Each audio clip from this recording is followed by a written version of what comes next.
हरे राम राम राम हरे हरे, हरे कृष्ण कृष्ण कृष्ण हरे हरे। हरे राम राम राम हरे हरे, हरे कृष्ण कृष्ण कृष्ण हरे हरे। हरे राम राम हरे हरे, हरे कृष्ण कृष्ण कृष्ण हरे हरे। हरे राम राम हरे हरे, हरे कृष्ण कृष्ण कृष्ण हरे हरे। हरे राम राम हरे हरे, हरे कृष्ण कृष्ण कृष्ण हरे हरे। हरे राम राम हरे हरे, हरे कृष्ण कृष्ण कृष्ण हरे हरे। हरे राम राम हरे हरे, हरे कृष्ण कृष्ण कृष्ण हरे हरे। हरे राम राम हरे हरे, हरे कृष्ण कृष्ण कृष्ण हरे हरे। हरे राम राम हरे हरे, हरे कृष्ण कृष्ण कृष्ण हरे हरे। हरे राम हरे हरे, हरे कृष्ण कृष्ण कृष्ण हरे हरे। कुंडलीक वरदा हरि विठ्ठल श्री ज्ञानदेव तुकाराम, पंढरीनाथ भगवान की जय, माऊली ज्ञानेश्वर महाराज की जय, जगद्गुरु तुकाराम महाराज की जय।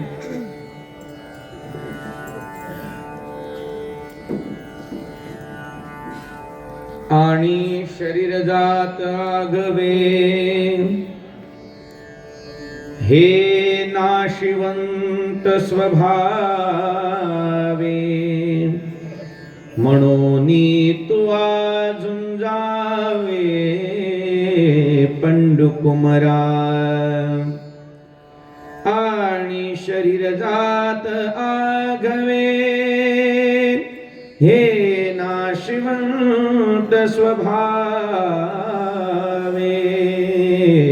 म्हणून तू झुंजावे पंडू कुमरा। महायोग पीठे तटे भीमरथ्यां, वरं कुंडलिकाय दातुं मुनीन्द्रैः, समागत्य तिष्ठं तमानन्दकन्दं, परब्रह्मलिङ्गं भजे पाण्डुरङ्गं। कलावज्ञ जीवोद्धरार्थावतारं, कलङ्काङ्कतेजोदिकामोदिवक्त्रं, खलानीशवादापनोदारदक्षं, समाधिस्थमूर्तिं भजे ज्ञानदेवम्। नमो सद्गुरु तुकया ज्ञानदीपा, नमो सद्गुरु सच्चिदानंद रूपा, नमो सद्गुरु भक्त कल्याण मूर्ती, नमो सद्गुरु भास्करा पूर्ण कीर्ती। जयांचे केलिया स्मरण, होय सकळ विद्यांचे अधिकरण, तेची बंधू श्री चरण, श्री गुरूंचे ते नमस्कारोनी आता। आणि शरीर जात आघवे, हे नाशिवंत स्वभावे, म्हणून तुवा झुंजावे पंडुकुमरा। संप्रक्त प्रवचन रूपी सेवेसाठी आज आपल्या समोर गायलेली ओवी ग्रंथराज ज्ञानेश्वरी मधल्या दुसऱ्या अध्यायातील 136व्या क्रमांकाची ओवी आज या ठिकाणी मी निवडलेली आहे। ज्ञानोबारायांनी या एका ओवीमध्ये आपल्या संपूर्ण तत्वज्ञानाचं सार, आपल्या जीवनाचं सार सांगितलेलं आहे। ओवी एकच आहे, पण या ओवीचे दोन भाग या ठिकाणी होतात। आपलं भारतीय तत्वज्ञान हे संपूर्णपणे दोन महत्वाच्या तत्वांच्या भोवती हे विस्तारलेलं आपल्याला पाहायला मिळतं। ते म्हणजे एक प्रवृत्तीवाद आहे आणि एक निवृत्तीवाद आहे। प्रवृत्तीवाद आणि निवृत्तीवाद या दोन गोष्टींच्या सांगडीमध्ये आपण समाजाची रचना पाहायला मिळते। म्हणजे थोडक्यात काय, तर एक काम करणारे काही मंडळी आहेत, कर्तव्य दिष्टित असणारी मंडळी आहेत, आणि काही ठिकाणी सगळं काम सोडून संन्यास मार्गाचा अवलंब करून सर्व गोष्टींचा त्याग करून आपलं कार्य संपवून किंवा कार्य बाजूला ठेवून संन्यास मार्गाचा स्वीकार करणारे हा एक वर्ग पाहायला मिळतो. आता या ज्ञानेश्वरीच्या माध्यमातून जगद्गुरु संत श्रेष्ठ ज्ञानोबारायांनी आपल्या समोर जो महत्वाचा विचार ठेवला आहे तो असा आहे की शरीर जात आघवे नाशवंत स्वभावे म्हणून तुवा झुंजावे पंडू कुमारा. अर्थ असा आहे की सगळं शरीर नावाची जी जात आहे, शरीर नावाची जी काही अवस्था आहे किंवा जी काही व्यवस्था आहे याचा स्वभावच आहे ते नाशिवंत आहे. आणि म्हणून नाशिवंत देह जाणार सकळ आयुष्य खातो काळ सावधान, हे प्रमाण आपल्याला पाठ आहे. किंवा शरीर जायाचे ठेवणे दरसी अभिलाष जणे, असं देखील संत साहित्यामध्ये आपल्याला तुकोबाराय म्हणतात की शरीर जाणार आहे म्हणून नेमकं काय करायचं. तर त्याचा उत्तरार्ध असा आहे, हा शरीराचा स्वभाव आहे, नासणं हा शरीराचा स्वभाव आहे, परंतु म्हणून काय करायचं, म्हणून तू आज झुंजावे पंढरकुमारा, म्हणून तू झुंजलं पाहिजेस, म्हणून तू लढलं पाहिजेस. एका बाजूला इथे निवृत्तीवाद आहे की शरीर जाणार आहे, नाशिवंत आहे, पण त्याच वेळी दुसऱ्या उत्तरार्धामध्ये ज्ञानोबाराय म्हणतात म्हणून तू आज झुंजावे पंढरकुमारा. जाणार आहे म्हणजे काय, तर एक वेळ आपल्याला ते सोडून जाणार आहे हे निश्चित आहे, परंतु जोपर्यंत आहे तोपर्यंत तुझ्या प्राप्त कर्तव्यामध्ये, तुझ्या प्राप्त असणाऱ्या ज्या काही व्यवस्था आहेत, जे काम आहे, जे कार्य आहे, ते तू लढलं पाहिजे, तू झुंजलं पाहिजे. अशा पद्धतीचा कार्य कर्मयोग भगवंताने अर्जुनाला या ठिकाणी सांगितलेला आहे. गीतेमध्ये महत्वाच्या दोन गोष्टी आपल्याला पाहायला मिळतात. एक आहे तो संन्यास योग आणि दुसरा आहे तो कर्मयोग. एका बाजूला सगळा संन्यास घेऊन जंगलामध्ये जावं का कर्म करत करत करत भगवंताची प्राप्ती करावी, अशा दोन्ही गोष्टी आपल्याला पाहायला मिळतात. म्हणजे काय, शेवटी माणूस म्हणजे जन्माला आला की जन्माला आलेल्या प्रत्येक माणसाचं, प्रत्येक प्राण्याचं हे कर्तव्य आहे की त्यानं भगवंताची प्राप्ती करून घेणं. आपल्याला जे देव प्राप्त व्हावा याच्यासाठी तुम्ही आणि मी सगळेजण प्रयत्न करतो. गाडगे महाराज, देव मान्य असणारी लोक सुद्धा त्याच्यासाठी प्रयत्न करतात आणि देव ज्यांना मान्य नाही ते सुद्धा त्याच्यासाठीच प्रयत्न करतात. म्हणजे एक साधा व्यवहार आहे. एखादा व्यक्ती देवाला मानत नाही, पण देवाला जरी मानत नसला तरी सुखाला मानत नाही असा एखादा माणूस मला सांगा, समाधानाला मानत नाही असा एखादा माणूस मला सांगा, आनंद या गोष्टीला मानत नाही असा एखादा माणूस सांगा. माणूस सोडा, प्राणी सुद्धा आम्हाला शोधून सापडणार नाही की जो समाधान सुख या गोष्टीपासून बाजूला आहे. म्हणजे ज्याला कसलीच अक्कल नाही असा एखादा प्राणी आपण डोळ्यासमोर ठेवा. म्हणजे उदाहरणार्थ म्हैस आहे, त्या म्हशीला काहीच कशाचं तारतम्य नसतं, पण ती म्हैस सुद्धा तिला जिथं सुख वाटतं तिथंच ती जास्त रमते. हिरवा चारा दिसला की ती तिथं भांबावल्यासारखी वागते. हिरवा चारा भांबावे पशु, बरोबर आहे की नाही. पाण्यामध्ये बसल्यानंतर आपण अजून सुद्धा जर पाहिलं तर या उन्हाच्या वातावरणात पाण्यात एकदा म्हैस गेली की तिला तिथून बाहेर पडावं असं वाटत नाही. याचं कारण काय, याचं कारण हे आहे की तिला ते तिथं सुख वाटतं.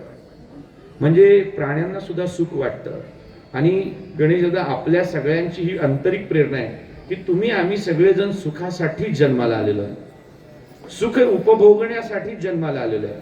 आणि तुमचा माझा प्रत्येक प्रयत्न हा सुखासाठीच आहे. सर्व सुखाची आशा जन्म गेला, क्षण एक मुक्ती यत्न नाही केला, हिंडता दिशाशीन पावला, माया वेष्टीला जीव माझा, माझे स्वैत नेनती कोणी. नाटाच्या अभंगामध्ये आपण सर्वजण गातो, सर्व सुखाची आशा जन्म गेला. तुमचा माझा जन्म जो चाललाय तो सुखाच्या आशेमध्ये चाललाय की हे केल्यानंतर सुख मिळेल, ते केल्यानंतर सुख मिळेल, हे केल्यानंतर सुख. मला सांगा, इथं बसलेले प्रत्येक कृती ही तुमची माझी सगळ्यांची सगळी कृती. म्हणजे लहानपणी मुलगा रडायला लागल्यापासून त्याचं जे रडणं आहे ते मरेपर्यंत मरणासन्न अवस्थेत पडलेल्या म्हाताऱ्याचं तडफडणं असेल, या सगळ्याच्या पाठीमागं काय अवस्था असते, काय अपेक्षा असते, कोणती प्रेरणा आहे त्याची? या सगळ्यांची एकच प्रेरणा आहे, त्याचं नाव सुख आहे. म्हणून मी म्हणालो की एखाद्या माणसाला देव म्हणून देव मान्य नाही, देवाची पूजा करायची म्हणून देव मान्य नाही. परंतु काही माणसं देवाला जरी मानत नसली, देवाला मानतात न मानतात हा ज्याचा त्याचा प्रश्न आहे. एक सगळ्यात महत्वाची गोष्ट ही आहे की देवाला मानणं आणि न मानण्यामुळे देवाचं काही बिघडत नाही. आपण देवाला मानलं नाही मानलं तर देवाचं काही बिघडत नाही. पण हे एवढं मात्र निश्चित आहे की देव जोपर्यंत आपल्याला मानतोय तोपर्यंत आपण इथे बसलेलो आहोत. ज्या दिवशी देवानं आम्हाला मानायचं सोडलं त्या दिवशी आमच्या दारामध्ये गर्दी झालेली असेल. सांगायचा महत्वाचा मुद्दा मतितार्थ एवढाच आहे की आपण देवाला न मानणारी लोक सुद्धा आहेत, पण माझं एक प्रामाणिक मत आहे की देवाला न मानणारी लोक जरी असली तरी सुखाला मानणारी जी लोक आहेत, आनंदाला मानणारी आहेत, समाधानाला मानणारी आहेत. आणि प्रत्येक माणूस आनंद आणि समाधान याच्या पलीकडे जाऊ शकत नाही. मग सुख आणि आनंद ही प्रत्येकाची जर प्रेरणा असेल तर आपल्या सर्वांचा आणि सगळ्यांच्या पाठातला अभंग आहे, सर्व सुखाचे आगर, सर्व सुखाचे आगर, बाप रखुमा देवीवर, तो हा विठ्ठल बरवा. सर्व सुखाचं आगर म्हणजे भगवंत आहे. सुखरूप ऐसा तुझा कोण सांगा, माझ्या पांडुरंगा सारी खातो. कोण आहे माझ्या पांडुरंगाशिवाय? सुख सुख म्हणजे परमात्मा आहे. सुख या शब्दाची व्याख्याच करत असताना सुख म्हणजेच परमात्मा आहे, सुख म्हणजेच परब्रह्म आहे. फक्त एवढं आहे की आम्ही ज्या सुखाची अपेक्षा करतो, प्रत्येकाला सुखाचं जगण्याचा अधिकार आहे. सुख प्रत्येकाला मिळावं अशी भावना आहे. पण एवढं आहे की माणूस सुख शोधत असताना त्यांनी ते सुख जे तात्कालीन सुख आहे याचा विचार केला नाही पाहिजे, जे दीर्घकालीन सुख आहे याचा विचार केला पाहिजे. बऱ्याचदा परिस्थिती अशी असते, सुरुवातीला गोड वाटणाऱ्या गोष्टी, नीट लक्ष देऊ नाही का, सुरुवातीला गोड वाटणाऱ्या गोष्टी नंतर मात्र त्याचा परिणाम हा शेवट चांगला झालेला नसतो. आणि काही गोष्टी अशा आहेत ज्या सुरुवातीला आपल्याला कष्टप्रद वाटतात, परंतु त्या कष्टप्रद असणाऱ्या गोष्टी नंतरच्या काळामध्ये मात्र चांगलं सुख देऊन जातात. या जगाचं हे तत्व आहे की या जगात अनेक संप्रदाय आहेत, अनेक पंथ आहेत, पण प्रत्येक संप्रदायाचे विचार जरी भिन्न असले तरी कर्म या गोष्टीला कुठलाच संप्रदाय चॅलेंज करू शकत नाही. हे सगळ्यांना मान्यच करावं लागतं की आम्ही आमच्या जीवनामध्ये जे काही भोगतोय ते आमचं कर्म आहे आणि पुढे जे आपल्याला भोगावं लागणार आहे ते देखील कर्माचं फळच आपल्याला भोगावं लागतं. आणि एक सगळ्यात महत्वाची गोष्ट अशी आहे की आमच्या वाट्याला मिळालेले जे भोग आहेत ते तशाच पद्धतीचे आपण कुठेतरी केलेले असतात. भीष्माचार्यांनी देवाला विचारलं, देवा एवढं माझं जीवन मी व्रतस्थपणे जगलो, एवढं जीवन मी खरं तर आयुष्य जगलो, तत्वनिष्ठ जीवन जगलो, आणि माझ्या जीवनामध्ये हे असं मला शेवटी मरताना बाणांच्या शय्येवरती झोपावं लागतं. काही यातना असतील विचार करा. एक काटा पायामध्ये मोडला तर आम्हाला पाय टाच टेकवता येत नाही. संपूर्ण शरीरामध्ये बाण आहेत आणि शरपंजरी पडलेला भीष्म, काय त्याची अवस्था असेल. तेव्हा भीष्माचार्यांनी देवाला विचारलं, देवा काय कमी केलं? भीष्माचार्यांचं जीवन जर आपण पाहिलं तर भीष्माचार्यांचं काय व्रतस्थ जीवन होतं. म्हणजे मी नेहमी भीष्म सांगत असताना माझ्यामुळे एक आदर्श मुलगा कसा असावा याचं भीष्म एक प्रत्यक्ष उदाहरण आहे. आपल्या बापासाठी आपण काय करू शकतो, फार फार काय करू शकतो. आज तर परिस्थिती अशी आहे, कृतज्ञ समाजामध्ये जन्माला आलाय. काल शिवरात्रीच्या दिवशी मी बोललो, आढावा एक कुठेतरी भस्मासूर होता पूर्वीच्या काळात, आज आम्हाला पावलोपावली भस्मासूर पाहायला मिळतात.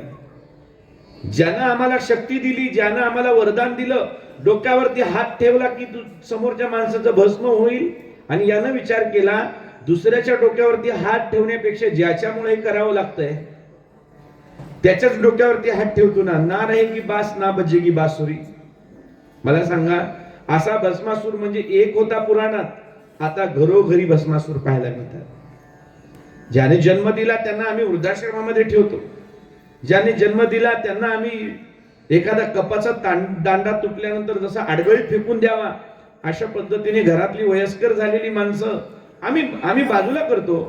किती समाज पुढारलाय. परवा माझ्याकडे आपल्या गुरुकुलात काही वृद्ध लोकही येतात, आणि ती आजी मला विचारत होती, म्हटली महाराज का हो, मुलाचं लग्न ठरत नाही, काय करावं, आम्हाला घरात नकोसं झालंय. म्हटलं काय कारण आहे लग्न नाही ठरत आणि घरात का नको. म्हटले मुलाचं लग्न ठरत नाही याच्या पाठीमागं आम्ही दोघ जण आडसर आहोत. आडसर म्हणजे कळतंय का? आडसर म्हणजे आडगळ झाली आमच्या दोघांची. म्हणजे काय तर म्हणे, येणारी मुलगी आणि येणारं स्थळ पहिलं विचारतं घरामध्ये डस्टबिन किती आहे. आपल्याला कल्पना नाही, अजून आपण गावाकडे आहोत, परंतु डस्टबिन या शब्दाचा अर्थ मला वाटत होतं की कचरा ठेवण्याची जागा एवढंच असेल, पण हे कोड लँग्वेज मध्ये डस्टबिन म्हणजे घरात म्हातारी माणसं किती आहेत. म्हणजे आमच्या आई वडिलांना, आमच्या वृद्ध माणसांना आम्ही डस्टबिन बनवलं. मग याच्या पलीकडे भस्मासूर नाहीत का आपण? मी भीष्म सांगत होतो, वडिलांसाठी काय करावं भीष्माने. पहिली पत्नी गंगा गेल्यानंतर भीष्म वडील शंतनू एकाकी पडला. सम्राट आहे, हस्तिनापूरचा सार्वभौम राजा आहे, आणि गंगेवरती विहार करत असताना सत्यवतीचं दर्शन झालं.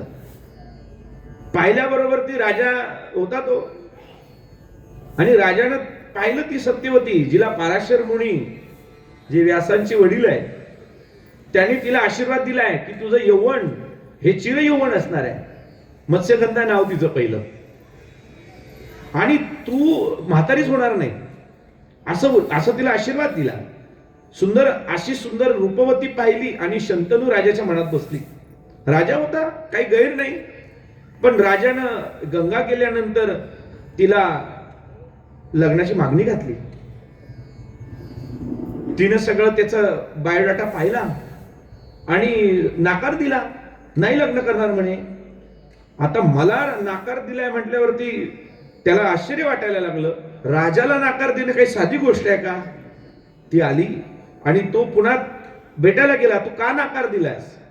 मी राजा आहे, हस्तिनापूरचा सम्राट आहे. सगळं झालं, आणि एवढं झाल्यानंतर तिने स्पष्ट एका वाक्यात सांगितलं की म्हणे महाराज तुम्ही राजे आहात, सगळं मान्य आहे मला, पण मी पाहिलं तर तुम्हाला एक मोठ्या पहिल्या पत्नीपासून मुलगा आहे. पण आहे, देवव्रत नाव आहे त्याचं. हो आहे.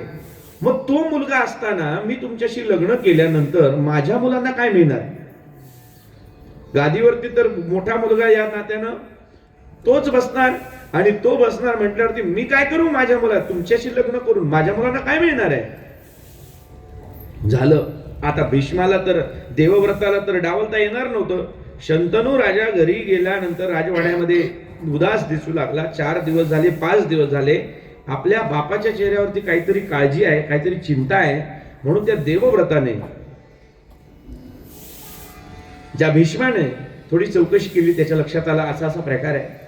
आपल्या बापाच्या सुखासाठी हा भीष्म, हा देवव्रत त्या सत्यवतीकडे गेलाय, आणि सत्यवतीला म्हणतो तुम्ही माझ्या वडिलांचं स्थळ नाकारलं. म्हणे हो नाकारलं. का नाकारलं? तिने सांगितलं याच्यातला सगळ्यात मोठी आडसर तू आहेस. भीष्माने विचारलं काय नेमका प्रॉब्लेम काय आहे? तेव्हा तिने सांगितले अय बघ, मला लग्न करायला अडचण नाही, पण मला साधा प्रश्न विचारायचा आहे. मला त्यांच्यापासून मुला होईल, काय होईल, पण त्यांना काय मिळणार आहे? गादी तर तुला मिळणार, मग मी लग्न करून फायदा काय? भीष्म लगेच गंगेच्या पाण्यामध्ये उतरला, हातामध्ये उंजळीत पाणी घेतलं आणि पहिला पण केला, हे बघ तू माझ्या वडिलांशी लग्नाला तयार हो, आणि लग्नाला तयार झाल्यानंतर मी तुला आज शपथ देतो, भीष्म या गादीचा कधीच लाभ अभिलाष धरणार नाही, या गादीची अपेक्षा भीष्म कधी करणार नाही. आता एवढ्यावरती कबूल व्हावं की नाही? पण माणसं किती स्वार्थी असतात बघा, किती स्वार्थी असतात. आता स्वतःच्या पोटच्या पोरांची व्यवस्था झाली आहे ना, पण तिनं पुढे प्रश्न विचारला, किती काय प्रश्न आहे बघा, काय स्वार्थ असतो माणसाचा. ती म्हणाली, तुझी पोरं झाल्यानंतर मग ती माझ्या पोरांशी भांडतील, त्याचं काय? कळतंय ना? माझ्या तू नाही गादीवरती बसणार, पण माझ्या पोरांचे पोरं आणि तुझ्या पोरांची पोरं ही जेव्हा भांडतील तेव्हा गादी कुणाची, पक्ष कुणाचा, भांडणं सुरू होतील ना. काय भीष्माचा त्याग हो, काय भीष्माचार्याचा त्याग असेल. आपल्या बापाच्या समाधानासाठी भीष्म पुन्हा दुसरं पाणी घेतलं उंजळीमध्ये आणि भीष्मानं प्रतिज्ञा केली, माते तू माझ्या वडिलांशी लग्नाला तयार हो. हा भीष्म प्रतिज्ञा करतो, मी लग्नच करणार नाही, मी आजन्म ब्रह्मचारी राहीन. आणि तुझी मुलं, तुझ्या मुलांची मुलं, त्यांच्या मुलांच्या मुलांची मुलं जोपर्यंत या गादीवरती बसतील, तोपर्यंत, जोपर्यंत जिवंत आहे तोपर्यंत या हस्तिनापूरच्या गादीचा सेवक म्हणून मी तिथे उभा राहीन. काय तेज असेल भीष्माचार्यांचं, विचारा करा. म्हणून प्रतिज्ञा म्हटलं की भीष्माचार्यांची प्रतिज्ञा आहे. लोक म्हणतात भीष्म पण आहे ना प्रतिज्ञा आहे. आता आमच्या प्रतिज्ञा, आता आम्ही संकल्प करतो, नाही आजपासून तंबाखू खायचीच नाही. प्रवचन झालं की नंतर पुढे गेलं की रामराव द्यावं, सत्सरा चुना काढा. काय विचार, आपल्या प्रतिज्ञा अशा आहेत, किती प्रतिज्ञा आपण करतो. परंतु भीष्माचार्यांनी, मला महत्वाची गोष्ट सांगायची आहे, तेवढं तेजस्वी जीवन भीष्माचार्यांचं होतं. शेवटपर्यंत आपल्या वचनाच्या पलीकडे गेले नाही. शक्ती किती होती, अरे शक्तीचा जर विचार केला तर देवाला सुद्धा भीष्माचार्यांनी हातामध्ये शस्त्र धरायला लावलंय. जेव्हा महाभारताचं युद्ध झालं तेव्हा महाभारताच्या युद्धामध्ये भीष्माचार्यांचं वय 88 होतं आणि अर्जुन आणि बाकीचे सगळे जे मंडळी आहेत ते भीष्माचार्यांचे नातू होते. म्हातारा त्यांच्या पुढे उभं राहिलं आणि जोपर्यंत उभं होतं तोपर्यंत एकाचं मिजाज नव्हतं भीष्माचार्यांच्या पुढे उभं राहायची. काय शक्ती असेल आणि भक्ती किती हो. एक त्या भगवंताची 1000 नावं ज्यांनी लिहिली आहेत ते भीष्माचार्यांचं आपण विष्णू सहस्रनाम दररोज स्तवन करतो. म्हणजे एवढं व्रतस्थ जीवन भीष्माचार्यांनी जगलं.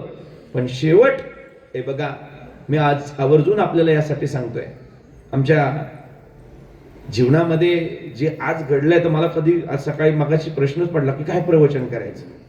वयाचं 19 वर्ष वय आहे. वेट लिफ्टिंग मध्ये नॅशनल चॅम्पियन जर मुलगा असेल, ते जेव्हा त्या मुलाचं शरीर पाहत असेल तेव्हा आईला काय वाटत असेल, वडिलांना काय वाटत असेल की अशी बरगतची छाती, ते वाढलेले बायसेप ट्रायसेप सगळ्या गोष्टी. आणि मुंबईला जाऊन तो वेटलिफ्टिंगची स्पर्धा जिंकणारा आपल्या गावातला आपला पोरगा पाहिल्यानंतर गावातल्या लोकांना काय वाटत असेल. असा एखादा एवढा मोठा माणूस, एवढा मोठा चांगला पोरगा समाजामध्ये सात्विक म्हणून आमचे प्रकाश दादा सांगत होते. चुलते आहेत पण डोळ्यात पाणी आलं त्यांच्या. वडिलांशी तर भेटायचं आणि त्यांच्या डोळ्याला डोळा लावायचं माझी तरी धाडस झालं नाही. आईला विचारावं हेही धाडस झालं नाही. 1 वर्ष. मग मला प्रश्न असा विचारायचा आहे की मग आम्ही प्रश्न विचारतो, आम्ही आमच्या जीवनात प्रश्न विचारतो, एवढं सगळं चांगलं मग माझ्या वाट्याला हे का. हा सगळ्यांच्या मनात प्रश्न आहे. मग माझ्याच वाट्याला हे का. याचं कारण फक्त कर्म आहे. याचं कारण फक्त कर्म आहे. आणि तुम्ही आम्ही जन्माला येतो आणि तुम्ही आम्ही मरतो. म्हणजे काय, आमचं मागच्या जन्माची जेवढी शिल्लक होती, मागच्या प्रारब्धाची जी काही बाकी होती, ती बाकी इथं आल्यानंतर भोगायची आणि भोग झाला की निघून जायचं. दैव जात दुःखे भरता दोष ना कुणाचा, पराधीन आहे जगती पुत्र मानवाचा, पुत्र मानवाचा. सुंदर वर्णन आपण ऐकलंय. 2 ओंडक्याची होते महापुरी भेट. हा सगळा सागर महापूर आहे. आज तुम्ही आम्ही ओंडके आहोत. आज काहीतरी निमित्ताने एकत्र आलो. 2 ओंडक्याची होते महापुरी भेट, एक लाट तोडी दोघा पुन्हा नाही गाठ. एक लाट येते आणि या दोन लोंढक्यांना तोडते. तोडून बाहेर पुन्हा दोन उंडके दोन दिशेला जातात, पुन्हा त्यांची भेट होत नाही. दैव जात दुःखे भरता, कुणाला दोष द्यावा? पराधीन आहे जगती पुत्र मानवाचा. तुम्ही आणि मी सगळेजण पराधीन आहोत, पराधीन आहोत. कुणावरती? आपली सत्ता. करू सत्ता कवनावरी अंध पांगुळ झालो. महाराज म्हणतात कुणाची सत्ता आहे? आता आम्ही इथं बसलोय, आपल्या सत्तेनं बसलोय. मी बोलतोय, माझ्या सत्तेनं नाही. साळुंकी मंजुळ बोलत सेवानी, त्याची सत्ता आहे. तुम्ही इथं बसलाय म्हणजे त्याची सत्ता आहे. चाले शरीर कोणाची आसते, कोण बोलवितो हरिविन. सत्ता त्याची आहे. आणि एक वाक्य तुम्हाला सांगू, त्याच्याही पेक्षा सगळ्यात मोठी सत्ता आपल्या जीवनावरती आपल्या कर्माची आहे. आणि आमची जी बाकी आहे, भीष्माचार्यांना विचारलं काय, कसं काय माझ्या वाट्याला हे आलं? तर भीष्माचार्यांना देवानं त्यांच्या पूर्वजन्माचा इतिहास दाखवला. त्याचा मोबाईल घेतला आणि दाखवलं पाठीमागचं सगळ्या रे. तर एकदा एका जन्मामध्ये भीष्माचार्य असेच युवराज होते, युद्ध जिंकून आले. लढून आल्यानंतर, जिंकल्यानंतर जो काही सगळा गुलाल उगळे त्या मदमस्त अवस्थेमध्ये बघतो, आता असं बघतो तसं बघतो. जिंकून आल्यानंतर काय काय असतं ना, त्या अवस्थेमध्ये मदमस्तीमध्ये काही नाही, बाणाच्या टोकावरती सरळ एक सरपट चाललेला सरडा असा विट्टी कोलावी असा कोल्ला, आणि कोल्लेला सरडा बरोबर काट्याच्या कुंपणामध्ये जाऊन पडला. आता आपल्याला माहिती आहे सरड्याची धाव कुंपणापर्यंत. त्याच्या अंगामध्ये जे काही काटे घुसले, ते सरडा असाच त्या काट्यांवरती तरंगत तरंगत राहिला आणि तिथंच गेला. हे दाखवलं आणि भीष्माचार्यांच्या डोळ्यात पाणी आलं. काय? जैसे ज्याचे कर्म तैसे फळ देतो रे ईश्वर. जे कर्म आहे ते आम्हाला भोगावंच लागतं. लोक म्हणतात आम्ही देवाची एवढी भक्ती करतो, आम्ही एवढं सगळं करतो, मग देवाने नाही का आमचं बघावं? एक वाक्य तुम्हाला सांगू, कर्माचा भोग देवाला नाही, देवाच्या बापाला सुद्धा चुकला नाही. देव काय बघेल? कर्मे राम वनवासा गेला, कर्मे दशरथ वियोगे मेला, कर्मे वियोग घडला सीता मातेसी. महाराज म्हणतात कर्म काय करतं? अरे राम आहे तो, पण रामाला सुद्धा वनवास भोगावा लागला. सीता आहे ती, जगत्रय जननी आहे सीता, परंतु त्या सीतेला सुद्धा वनवास भोगावा लागला ना. पतीची आणि आपली ताटातूट व्हावी याच्यासाठी सीतेचं एक रामायणामध्येच आलेलं एक चरित्राचा फार सुंदर भाग आहे की ती सीता आहे, त्या सीतेनं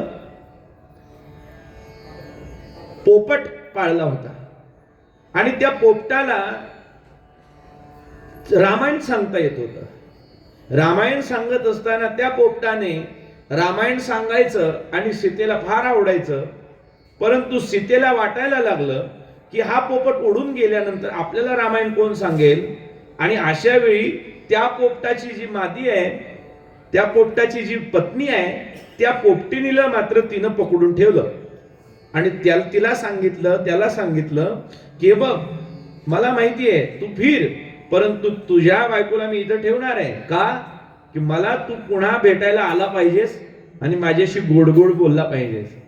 हे सीतेनं सांगितलं. हा परिणाम काय झाला, तो विनंती करू लागला, ती विनंती करू लागली, जाऊ दे मला, जाऊ दे मला, जाऊ दे मला. पण सीतेनं मात्र आपल्या पोपटाला, त्या पोपटिनीला त्या पिंजऱ्यामध्ये कैद करून ठेवलं. हे पूर्वजन्मीचा परिणाम. पुन्हा सीतेला अशाच पद्धतीचं कैद व्हावं लागलं. जरी पिंजरा सोन्याचा असला तरी पिंजरा आहे ना. आकाशी झेप गेरे पाखरा सोडी, सोन्याचा पिंजरा सोडी, सोन्याचा पिंजरा. तुझ पंख दिले देवाने, कर विहार सामर्थ्याने. दरी डोंगर हिरवी राणे, जाऊ लांडून या सरिता सागरा सोडी सोन्याचा पिंजरा. याचा अर्थ असा आहे की आम्ही जे कर्म केलं ते आमच्या वाट्याला येतं. आणि लक्षात ठेवा, आमचा संकेत दादा, तुम्ही म्हणाल सार्थक दादाचं काय कर्म असेल हो, काय कर्म असेल. आणि माणसाचं नेहमी दुःख आहे, सगळ्यांना दुःख आहे. हे बघा, जावे त्याच्या वंशात तेव्हाची कळेल. माझ्या वाट्याला जे हे दुःख आलं तर मी काय अवस्थेमध्ये असेल हे मी सांगू शकत नाही. हे बघा, माईक वरती बसलं, इकडे बोलायला लागलं की खूप माणसांना सुचतं बोलायला, जाऊ द्या हो, जाऊ द्या हो, जाऊ द्या हो, सोडून द्या. पण जेव्हा ज्याच्यावरती येतं ना, म्हणून म्हणतात ना माणसं, ज्याचं जळतं त्यालाच कळतं. आपल्या जीवनामध्ये काय दुःख आहेत, पण एक मात्र आहे, या जगात दुःख नाही असा प्राणी आपल्याला शोधून सापडणार नाही. दुःख आहे. आता एवढा चांगला मुलगा गेल्यानंतर आईला दुःख आहे, वडिलांना दुःख आहे, चुलत्यांना दुःख आहे, भावकीला दुःख आहे. गावातला पोरगा आज नॅशनल चॅम्पियन बनलेला. आमचे गणेश दादा सांगत होते, आमचा आत्याचा मुलगा आहे, ते सांगत असताना त्यांच्या डोळ्यात पाणी आलं. फार चांगला पोरगा होता. मला एक महत्वाची गोष्ट अशी सांगायची आहे की लोकांचं एक मत असतं की आज माझे तरुण मित्र, त्याचे सगळे मित्र इथे बसले, काय निमित्त असं, काय घडतं, साधं ऍक्सिडेंटचं निमित्त व्हावं, प्लास्टर करावं, पौर्णिमा ते अमावस्या, 15 दिवसाचा खेळ, आणि सेप्टिक होतंय म्हणून किंवा काय होतंय म्हणून रक्त साकळण्याची किंवा काय गोळीमध्ये काय व्हावं. आता आपण याला दोष देतो, त्याला दोष देतो, पण वस्तुस्थिती ही आहे. आता मला सांगा ना, साधा व्यवहार आहे, आज 22 दिवस झाले. उपमुख्यमंत्री म्हणजे काय, त्यांची सिक्युरिटी आणि त्यांची जी काही व्यवस्था आहे ती काही कमी असेल का? ड्रायव्हर म्हणतो की नाही आपण गाडीनं जायचं होतं, आणि तो बिचारा रडत राहिला की गाडीनं गेली असती तर झालं नसतं, विमानामध्ये असं झालं असतं तर तसं झालं नसतं. या सगळ्या गोष्टी आहेत एका बाजूला, परंतु ठरवलेलं आहे आज दिवसभरामध्ये 6 सभा घ्यायच्या आहेत. त्या सभा घेऊन पुन्हा आपल्या गावातल्या सगळ्या आपल्या मातृभूमीतल्या लोकांशी भेटायचंय. 6 वाजता सगळं कामावरती राहणारा माणूस. आणि अक्षरशः मी तर म्हणतो, माझं ते कधी कधी वाटतं ते उतरत असताना त्यांच्या डोक्यातही आता चालायचं, पळायचं, निघायचं सभेवरतीच कामाचा तडप होता. गेला माणूस, परंतु कामाचा माणूस म्हणून शिल्लक राहिला. राजकारण विषय सोडून द्या, पण माणसानं पाठीमागं काहीतरी शिल्लक राहिलं पाहिजे. आणि असं शिल्लक राहिलं पाहिजे, अरे महाराष्ट्रातला एक माणूस असा नाही की ज्याच्या डोळ्यात पाणी नव्हतं त्या दिवशी. एक माणूस असा नाही. लहान मुलं, मोठी माणसं, माबाल, वृद्ध सगळेच रडत होते. आपलं तर पुण्याचं आणि पश्चिम महाराष्ट्राचं काय गेलंय हे माणसांना काही दिवसानंतर कळेल. एवढ्या ताकदीचा नेता आता व्हायला बराच काळ जाईल, कारण तो तळागाळातला माणूस होता, तो शहरातलाही होता आणि तो गाव खेड्यामधला सुद्धा होता. आणि प्रत्येकाच्या कामाची जाणीव होती. आमच्या इथल्या दायरीतल्या लोकांनी ते व्हिडिओ व्हायरल झाला बऱ्यापैकी. दायरीतल्या लोकांनी दादांना म्हणाले, दादा काकडाचं भजन चालू आहे, जरा येता का मंदिरामध्ये? दादा म्हणाले, बघा तुमचा काकडा मंदिरात आहे आणि माझा काकडा रस्त्यावरती आहे. कामात राम पाहणारा माणूस होता, एवढं मात्र आपल्याला मान्यच करावं लागेल. अरे पहाटे 5 वाजता उठून दररोज भजनाला या म्हटलं तरी आम्हाला, वारकरी असून सुद्धा आम्हाला कधी कधी कंटाळा येतो. पण दररोज पहाटे 5 वाजता उठून 6 वाजता कामावरती जाणं ही साधी गोष्ट नाही. परंतु हे सगळं होत असताना मला एवढंच सांगायचंय की आपल्या जीवनामध्ये आता उतरायचं आणि निघायचं. त्यांनी ते कंगवा वगैरे काढलाही असेल, केस वगैरे सेट केले असतील आणि उतरून कामालाच लागायचं अशा पद्धतीने, तेवढ्यामध्ये होत्याचं नव्हतं व्हावं. एवढंच वाक्य मी तुम्हाला सांगतो. पराधीन आहे जगती पुत्र मानवाचा. आपलं दैव आहे, आपलं प्रारब्ध आहे, आणि जेवढी आपली भाग्य रेषा आहे त्याला कोणी ओलांडू शकत नाही, एवढं मात्र खरं आहे. आम्ही जन्माला येतो आमचं काहीतरी प्रारब्ध असतं म्हणून, आणि आम्ही मरतो तेव्हा आमचे प्रारब्धाचे भोग संपलेले असतात म्हणून. मग इथं आल्यानंतर काय करायचं? इथं आल्यानंतर एवढंच करायचं. जाणार आहे, निश्चित आहे, प्रत्येकाला जावं लागणार. आणि या जागातलं हे अंतिम सत्य आहे की कुणाला कधी जावं लागणार हे माहिती नाही. बरं, जिथं जावं लागणार आहे तिथं जावंच लागणार आहे. जसं जायचंय तसंच जायचंय. जेव्हा जायचंय तेव्हाच जायचंय, जिथं जायचंय तिथं जायचंय. तिन्ही गोष्टी ठरलेल्या आहेत, फक्त आपल्याला माहिती नाही कधी जायचं. हे जर आम्हाला माहिती असतं तर विचार करा, आपल्याला जर माहिती असतं तर लोकांनी काय केलं असतं. फार थोडी लोक आहेत. 7 दिवसात मृत्यू आहे हे कळाल्यानंतर राजा परीक्षितानं भागवत ऐकायला सुरुवात केली. आपल्यापैकी जर काही लोकांना कळालं आता मृत्यू आहे तर लोक काय करतील. मी तर म्हणतो त्याच्यातले 2 वर्ग पडतील. एक तर 7 दिवसात मरणार, ते अगोदर 4 दिवस मरेल. का? मी मरणार आहे, मी मरणार आहे, मी मरणार आहे. सगळ्यात मोठी काळजी मरणाची आहे. आणि दुसरा वर्ग असा आहे, मी म्हणतो एखाद्या, ते बघा ज्याला फाशीची शिक्षा झाली ना त्याची सिक्युरिटी जास्त वाढवलेली असते. कारण त्याला माहिती आहे तो जर म्हटला ना मला मरण येणार आहे, एखाद्याला जर कळालं तर माणूस काय करेन हो, काय करेन सांगू. तो असा विचार करेल असंही जायचंय तसंही जायचंय, जाताना जरा भावकीतली 4-5 घेऊनच जातो. अशी माणसं आहेत. म्हणून देवानं जन्म आपल्या हातात थोडासा ठेवलाय. म्हणजे कसा, तर ते अलीकडं सिझेरियन वगैरे करण्याची पद्धत आहे. काय काय भले बहादर चांगल्या तारखेला पोरग जन्माला यावं म्हणून अगोदरच सिझर करतात. त्याचा अर्थ तो होणार नाही, पण मरणाचं मात्र आपल्या हातामध्ये नाही. कितीही तुम्ही मरणाच्या पुढे वशिला लावायचा प्रयत्न करा, पण त्याला जगात कुणाला वशिला लावता येत नाही. पैशावाल्यांना जर मरणाचा वशिला असता कधी होईल का? आपण काळाला म्हणतोय का हे बघ हे 5 कोटीचा चेक घे, राहिलेले 5 कोटी उद्या तुला देतो, पण एवढं मला 1 वर्षभर जर आताच निवडून आलोय मी, जरा ही पंचवार्षिक मध्ये 5 वर्ष तरी जरा नीट काढू दे मला. होईल का? शक्य नाही. काहीच चालत नाही. मेरू तुल्य पृथ्वी सुवर्ण दिदल्या दान, न मिळेची क्षण नर देह. आपल्याला माहिती आहे मरून येतं, कारण प्रत्येकाचा स्वभाव आहे. ज्ञानोबा म्हणाले प्रत्येकाचा स्वभाव आहे. आणि स्वभावाचं एक वैशिष्ट्य असं आहे, काही केलं तरी मूळ स्वभाव जात नाही. संतोष दादा, आता आमच्या संतोष दादांचा स्वभाव आहे काय, माणूस कोणी ओळखीचा असो नाही तर नसो त्याच्याशी बोलायचं, हा त्यांचा स्वभाव आहे. मग त्याच्यामध्ये काही लोक त्यांना नावं ठेवतात, काय बोलतो सारखं सारखं, पण स्वभाव जात नाही. स्वभाव जात नाही. एक सामान्य कार्यकर्ता आहे, सर्वसामान्यांमधला माणूस आहे, पण त्यांच्या वडिलांच्या वेळेस मी दशक्रिया विधीचं प्रवचन केलं. चांगल्या आमदाराच्या वेळी सुद्धा गर्दी जेवढी होणार नाही तेवढी गर्दी त्यांच्या वडिलांना झाली. मला सांगायचा महत्वाचा मुद्दा एवढा की स्वभाव माणसाचा ठरलेला असतो. आणि गणेश दादा स्वभावाचं एक वैशिष्ट्य आहे. माणसं म्हणतात ना, आपल्याकडे चराट म्हणतात किंवा काय काय म्हणतात आपल्याकडे गाडी महाराज, कासरा म्हणतात ते, आणि त्याला अजून सुंब सुद्धा म्हणतात, सुंब. आणि त्याच्यावर एक म्हण आहे, सुंब जळाला तरी पीळ जात नाही. तसं माणसाचा जसा स्वभाव आहे तसा प्रत्येक गोष्टीचा स्वभाव आहे. आता इथं बघा, हा माईक आहे, त्याचा आवाज देणं हा स्वभाव आहे. अजून पुढे सांगतो तुम्हाला, हा माईक माझ्याकडे तोंड करू नये म्हणून तो शांत आहे, पण या माईकचा स्वभाव, याचं तोंड तिकडे केलं ना मी की ती शिट्टी मारणार. जसं माईकचा स्वभाव आहे तसं माणसाचा स्वभाव आहे, तोंडावर तोंड पडलं की शिट्टी वाजते. प्रत्येकाचा स्वभाव आहे. आणि स्वभाव तसा जात नाही ना, तसा शरीराचा सुद्धा स्वभाव आहे. काय शरीराचा स्वभाव आहे? ज्ञानोबाने सांगितलं, आणि शरीर जात आगवे हे नाशिवंत स्वभावे. अर्ध वाक्य लक्षात ठेवा, या शरीराचा स्वभाव आहे हे नासणार आहे, मुळातच नासक आहे. तुम्ही विचार करा, आम्ही किती प्रयत्न केल्यानंतर, अहो साधा व्यवहार आहे, मी तर खरं म्हणेन आपल्यापेक्षा प्राण्यांचं शरीर चांगलं आहे. कळतंय ना, प्राण्यांचं शरीर चांगलं आहे. का माहितीये का? आंघोळ नाही केली तरी 7-8 दिवस ते राहू शकतात.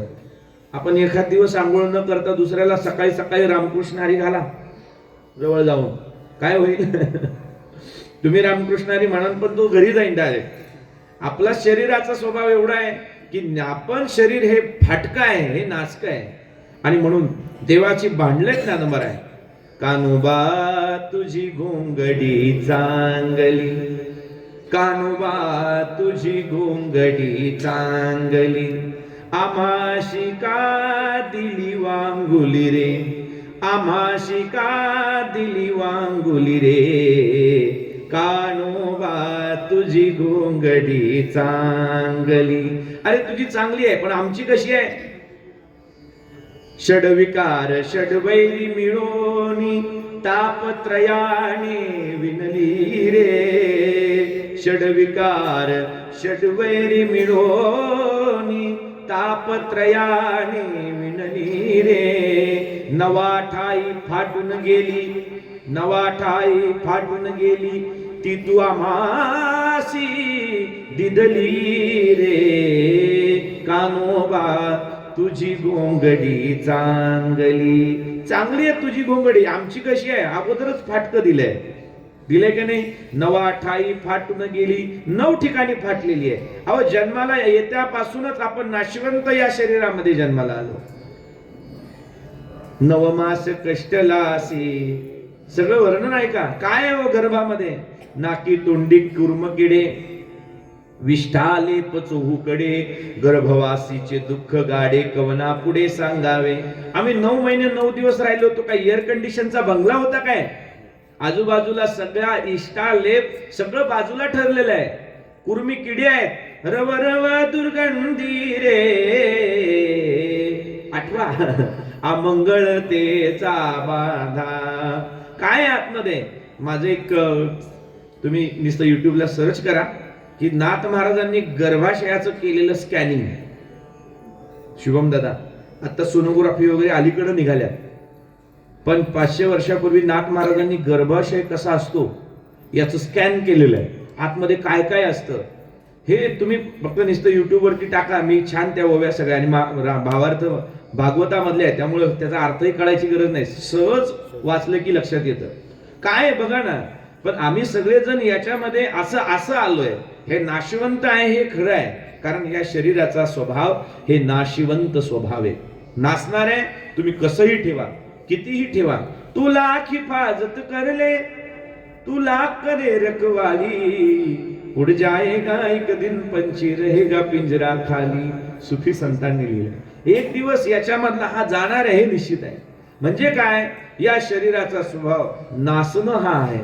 मग महाराज नासणं हा स्वभाव आहे म्हणून काय करायचं, नाचणं आहे म्हणून काय करायचं. तर काय काय माणसं म्हणतात जाऊ दे ना, असंही जाणार आहे तसंही जाणार आहे, मग कशाला, राहणं आपलं निवांत पडून.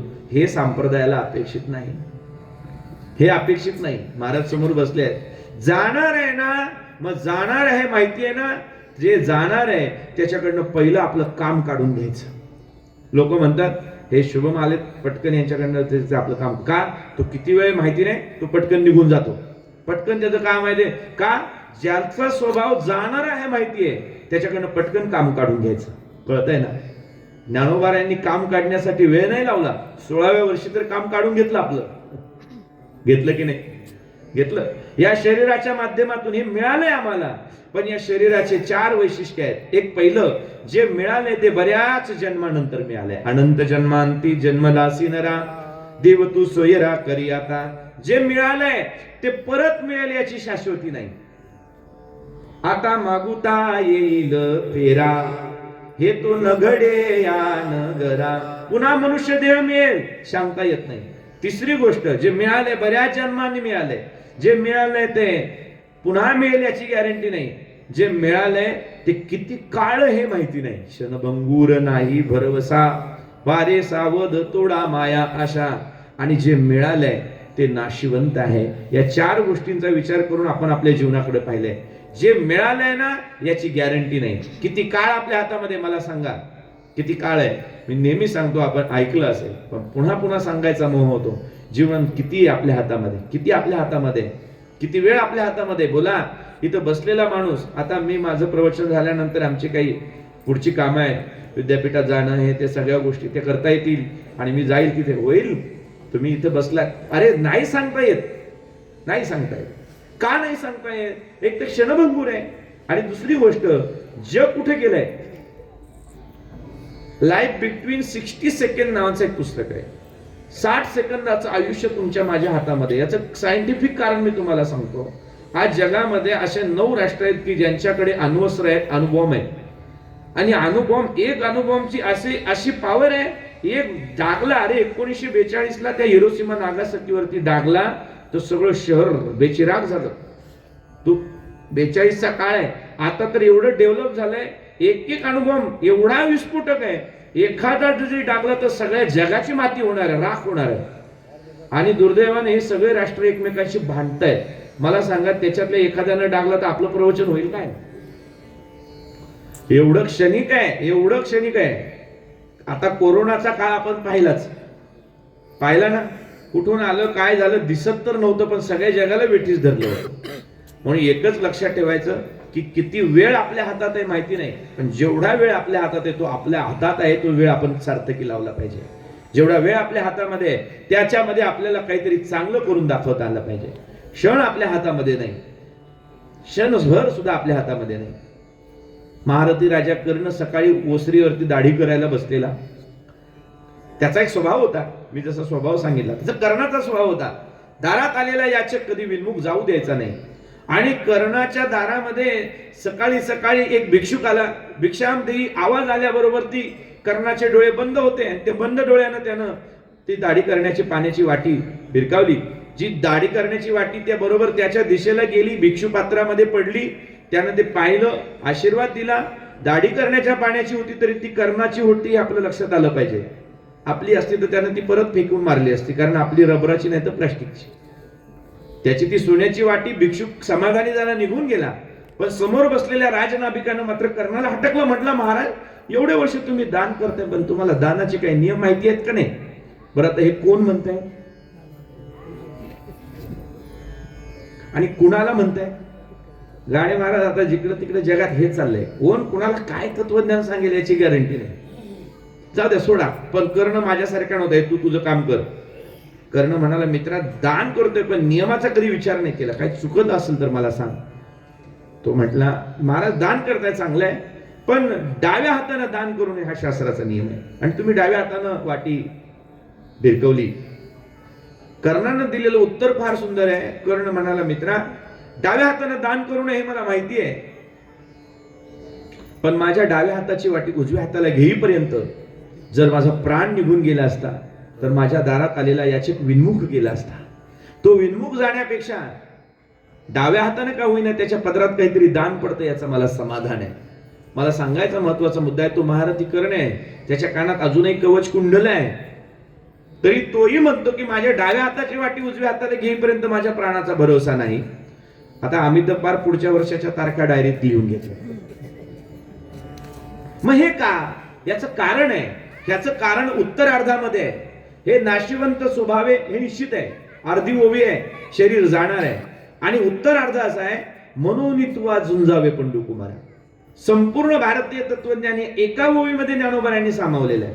अर्ध निवृत्तीवाद आहे आणि अर्धा प्रवृत्तीवाद आहे. ज्ञानोबाने म्हणाले नाशिवंत आहे, परंतु हे नाशिवंत जरी असलं तरी तुला झुंजायचंय, कारण हे जाणार आहे आणि हे जोपर्यंत आहे तोपर्यंत याच्याकडनं काम साधून घ्या. हे काम पुन्हा दुसरं कोणी करू शकत नाही. कळतंय ना? या देहानं याची देई घडे देवाचे भजन. हाच देह असा आहे, येण्याची एके शरीरे. हे एकमेव शरीर आहे, शरीरा येणे सरे. पुन्हा दुसऱ्या शरीराने हे करता येणार नाही. गाढवानं कधी भजन केलेलं ऐकलंय? म्हणजे भजन करत नाही तो गाढव आहे असं मला म्हणायचं नाही. म्हैस कधी वारीला गेलीये? बैल कधी वारीला गेलाय? पण त्याच्यात कर्मधर्म संयोगाने आमचे सगळे मंडळी वारीमध्ये चालणारे, तुकोबांच्या सोहळ्यात अगदी आमच्या हरिभाऊ बरोबर चालणारी सगळी मंडळी आहे. मला सांगा, एखादा बैल जर माऊलींच्या सोहळ्यात गेला तर त्या बैलाचं भाग्य असं असतं, लोक त्या बैलाच्याही पाया पडतात. बैलाच्या पाया पडत नाहीत. जर कर्मधर्म संयोगानं त्याच्या खांद्यावरती माझ्या माऊलींची तुकोबारांची पालखी आली तर लोक त्या बैलाच्या पायाखालची माती कपाळाला लावतात. मला पण महत्वाची गोष्ट आहे, सगळेच बैल जाऊ शकतात का हो? नाही जाऊ शकत. कारण त्या बैलाच्या मालकाने ठरवावं लागतं की यावर्षी माझी जोडी मी बैल महाराजांच्या पालखीला लावणार आहे. पण तसं या बैलाच्या मालकाने ठरवायची गरज नाही, या बैलानेच ठरवायचं जायचं का नाही ते. मनुष्याला दोन गोष्टी देवानं दिल्यात. काय? एक, तुला कर्तृ स्वातंत्र्य आहे. दुसरं, तुला विचार स्वातंत्र्य आहे. तुला जसा विचार करायचा तसा कर. आणि एवढंच सांगितलं की तू जे करशील ना ते तुला भोगावं लागणार आहे. या जन्मामध्ये करायचं आणि पुढच्या सगळ्या जन्मांमध्ये भोगायचं. पाप पुण्य कर्म अकर्म चांगलं वाईट हे फक्त या जन्मात. कुत्र्याला पाप पुण्य नाही. कुत्र जर समजा चावलं एखाद्याला तर त्याला काही पाप लागत नाही, पण माणूस जर चावला तर मग मात्र त्याला ते काय ते पुढच्या जन्मात भोगावं लागतं. पुढच्या कशाला? आता लांब राहिलं नाही, आता फास्ट फूडचा जमाना आहे गणेश भाऊ, संतोष दादा. आता एकदम एका मिनिटात मॅगी तयार पाहिजे, तसं आता कर्म सुद्धा असं लांब लांबणीवरती फळं देत नाही, इन्स्टंट एका क्षणामध्ये तुम्ही केलंय ना, या जन्मात करायचं नाही, या जन्मात भोगायचं, अशी परिस्थिती आहे. तरुणपणामध्ये चांगले अभ्यास केला, म्हातारपणामध्ये चांगले जीवन आपल्याला जगता येतं. आणि तरुणपणामध्ये मस्ती केली ना, मस्ती कळतंय ना, तारुण्याची एक मस्ती असते, याला बघल त्याला बघल, याला तोडीन याला फाडीन, आमच्याशी वाकडं, स्मशानात लाकडं वगैरे काय काय काय काय काय काय आहे. पण ते लक्षात ठेवा, ही मस्ती नंतर जिरती बरं. नाही नाही, ही मगरुरी राहत नाही. मग एवढंच करायचं, नाशिवंत स्वभावे म्हणून तू आज झुंजावे पंडुकुमारा. आता झुंजावे हा शब्द अर्जुनासाठी आहे, कारण अर्जुनाचं युद्ध आहे आणि त्या युद्धामध्ये अर्जुन उभा आहे. अर्जुनाच्या समोर दोन प्रश्न आहेत. देवा मला नीट सांग, एक तर कर्मयोग करू का संन्यास घेऊ? तेव्हा भगवंताने सांगितलं कर्मयोग आणि संन्यास हे दोन्ही मार्ग आहेत, परंतु झाडावरती असणारं फळ घेण्यासाठी पक्षी हा उडत उडत जाणार आहे, उत्प्लवना सारिखा, पक्षी फळाशी झुंबे जैसा. पण माणसानं ठरवलं की मी उडत उडत जाऊ आणि फळ घेऊ, चालणार आहे का? नाही. फळ घेण्यासाठी उडत जाण्याचा हा जो मार्ग आहे तो पक्षासाठी आहे, तसं संन्यास मार्ग हा संन्यासांसाठी आहे. पण आपल्या कर्मयोग्यांसाठी आपल्याला मात्र हळूहळू ढाळे ढाळे केतुलेनी एके वेळे तया मार्गाचे निबळे निश्चित टाके. आपल्या वाट्याला आलेलं कर्म हे एवढं चांगलं करायचं की कामामध्ये आम्हाला देव दिसला पाहिजे, कामामध्ये राम दिसला पाहिजे. आमच्या सावतामाळी महाराजांनी कांद्यामध्ये देव पाहिला. आता आम्हाला दुर्दैवानं देवामध्ये कांदा दिसतो. म्हणजे आम्ही भजन करायला गेलो तरी सुद्धा तिथं आमचे काम क्रोध लोभ सुटत नाहीत, तिथं आमचा अहंकार सुटत नाही. तिथं आम्हाला भजन करायला गेलं तरी पण ते एखादं टाळ चुकल्यानंतर काय होणार आहे फार फार. पण ते गावातल्या बऱ्याच जुन्या भजनी मंडळांनी ना भजन संपवलं गावातलं. आपल्या गावात नाही, मी सात्यामध्ये कीर्तनाला आलो, फार सुंदर भजन आहे, पण काय काय गावातले म्हातारे ना असं पोरग टाळ वाजवायला लागलं की त्याच्यावरती असे धावून जातात, हे पोरा ठेव खाली. ते पोरग म्हणते तुझा टाळ आणि तुझं तू बघ. मी अनेक वृद्ध वारकऱ्यांना म्हटलं, तुम्ही अनेक लोकांना वाजवीत नेलं, तुम्हाला वाजवीत न्यायला काहीतरी पाठीमागं ठेवा की. काय एवढा राग यायचे कारण आहे? राग यावे आसावरी यावा, वृंदावनी सारंग यावा, पिंपलास यावा, बिहाग यावा, असे राग यावे ना. पण तिथं सुद्धा आमचा परमार्थ. आणि एक वाक्य तुम्हाला सांगतो, माझे सन्मित्र परम आदरणीय सचिन महाराज पवार, आम्ही बरोबर बरेच कार्यक्रम करतो, त्याच्यातला एक चांगला उपक्रम आम्ही सुरुवात केली आणि आता तो आपल्या पूर्ण जगभरात जाण्याच्या दृष्टीने आम्ही तयारी करतोय. राम तुकाराम. परवा सचिन महाराजांच्या तोंडातून एक वाक्य आलं फार सुंदर. ते म्हणाले, महाराज सहजता सोडून केलेला परमार्थ म्हणजे सुद्धा पाप आहे. कळतंय का? परमार्थामध्ये सहजता नाही आपल्या. आहे का परमार्थात सहजता? महाराज आला तर तो असा एकदम असा येतो जसं काय कुठला, अरे काय तुम्ही इथं कीर्तनाला बसल्यानंतर माईक हातात आल्यावरती आम्ही तुमच्यासारख्यांच्या मोठ्या लोकांची उणीधुनी काढावी का हो? माझा काय अधिकार आहे? राजकारणावरती बोलण्याचा काय अधिकार आहे? एखाद्या माणसावरती बोलण्याचा काय अधिकार आहे?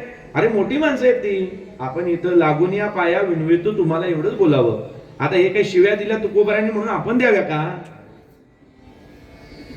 मला सांगायचा एक महत्वाचा मुद्दा एवढंच आहे की आपल्या कामामध्ये जर आम्ही राम पाहिला तर कामाचं भजन होऊ शकतं, आणि भजनामध्ये जर आम्ही काम पाहिला तर भजन ते उंगाळवानी नरका जाणे चुकेना. नरकाला सुद्धा आम्हाला जागा मिळणार नाही जर भजनामध्ये आम्ही जर स्वार्थ ठेवू, भजनामध्ये जर आम्ही आमचा अहंकार ठेवू, भजनामध्ये परमार्थामध्ये जर आम्ही नाही होणार तो प्रपंच, नाही होणार तो परमार्थ. श्री गुरु चैतन्य महाराज म्हणाले, निष्काम भावनेने केलेला प्रपंच म्हणजे सुद्धा परमार्थ आहे, आणि सकाम भावनेने केलेला परमार्थ सुद्धा प्रपंच होऊन जातो. म्हणून तू झुंजावे. आमचं युद्ध आहे, रात्रंदिवस आम्हा युद्धाचा प्रसंग. आणि त्या युद्धामध्ये हे शरीर आम्हाला मिळालेली सगळ्यात मोठी साधन सामुग्री आहे, आणि या माध्यमातून आम्ही हे करा. येण्याची एके शरीरे शरीरा येणे सरे किंबहुना येर झारे चिरा पडे. आपण सर्वजण या भूमिकेमध्ये आहोत. वैकुंठवासी, मला खूप या ठिकाणी बोलताना सुद्धा जड जात आहे, परंतु अशा पद्धतीनं आपल्या जीवनामध्ये दुःख येणं हे साहजिक आहे. बुद्धांच्या जीवनातला एक दृष्टांत असा सांगितला जातो एकुलतं एक मुलगा गेल्यानंतर ती आई गयावया करत रडत होती आणि म्हणाली, तुमच्या देवात जर ताकद असेल तर माझ्या मुलाला जिवंत करून द्या, मी तुमच्या आयुष्यभर ऋणी राहील. दुःखानं द्वेषानं रडणारी ती आई, आणि रडत रडत रडत ती म्हणाली, मी काही करेन. आणि बुद्ध म्हणाले, मी तुझ्या मुलाला जिवंत करतो, फक्त एवढं कर की अशा घरातनं मला एक मुठभर तीळ आणून दे की ज्या घरातनं एकही आजपर्यंत माणूस मेलेला नाही. दुःखामध्ये असणारी रडणारी ती आई, तिला कळालं नाही अट्ट काय आहे ते, परंतु ती पळत गेली आणि म्हणाली, एक मुठभर मला तीळ द्या ना, माझा मुलगा जिवंत करायचा आहे. महाराज माझा मुलगा जिवंत करणार आहे. ती बाई म्हणायची, तिळभर काय ग, तुझं चांगलं तरुण मुलगा गेलाय, ही आदुली भर घे, किलो भर घे. ती घेऊन यायची आणि तिच्या भांड्यामध्ये ती टाकली आणि ती म्हणायची, पण होय हो, तुमच्या घरात कुणी वारलं नाही ना याच्या अगोदर? मग ती म्हणायची, नाही नाही, ते तीळ माघारी दे, मागच्या महिन्यातच माझा सासरा वारला. का हो, दुसऱ्या घरात, तुमच्या घरात कुणी वारलं नाही ना? ती म्हणायची, नाही हो, माझा नवरा आता काय 6 महिने झालं गेला नाही. करता करता असं कुठलं घर आहे ज्या घरात एकही माणूस गेला नाही? ती पळत आली आणि बुद्धांच्या चरणावरती तिने डोकं ठेवलं, म्हणाली, महाराज माझं दुःख आहे, परंतु जगातलं दुःख आपण पाहिलं पाहिजे. असो, मला या माऊलीच्या दुःखाची मी कुणाशीच तुलना करू शकत नाही, परंतु ललिताई त्याचबरोबर संदीपरावजी यांना जे दुःख झालंय ते सावरण्यासाठी केवळ आणि केवळ ज्ञानेश्वरी आणि तुकोबारायांच्या गाथेचे विचार हेच या ठिकाणी कारणीभूत होऊ शकतात. त्यांच्या पाठीमागे असणारे त्यांचे बंधू चुलते, या गावचे सरपंच प्रकाशरावजी असतील, दुसरे चुलते दीपकरावजी असतील, अंकुशरावजी, मारुतीरावजी, ही सगळी आजोबा मंडळी असेल, सगळीच मंडळी आता या ठिकाणी महाराज आहेत, सर्वच असणारी मंडळी या दुःखामध्ये सहभागी आपण आहात. सर्वांच्या चरणी या ठिकाणी विनम्र माथा ठेवतो. माऊली ज्ञानोबारायांच्या चरणी, तुकोबारायांच्या चरणी माथा ठेवून या ठिकाणी या पवित्र आत्म्याला आपल्या चरणावरती त्यानं थारा द्यावा अशा पद्धतीची भावना व्यक्त करून वाणीला पूर्णविराम देतो. पुंडलिक वरदा हरी विठ्ठल.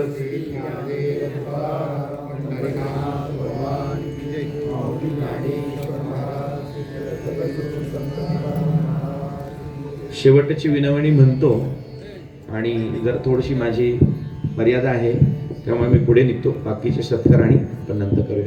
सर्वांना विनंती, हात जोडून आपण देवाजवळ प्रार्थना करूया. शेवटची विनवणी संत जणी परिसावी, विसरतो न पडावा माझा देवा तुम्हाशी. आता फार बोलो काय, अवघे पायी विदित, तुका म्हणे पडलो पाया, करा छाया कृपेची. शेवटची विनवणी संत जनी परिसावी, विसरतो न पडावा माझा देवा तुम्हाशी. पुंडलिक वरदा हरी विठ्ठल. श्री ज्ञानदेव तुकाराम पंढरीनाथ भगवान की जय. माऊली ज्ञानेश्वर महाराज की जय. जगद्गुरु तुकाराम महाराज की. समोर महाराज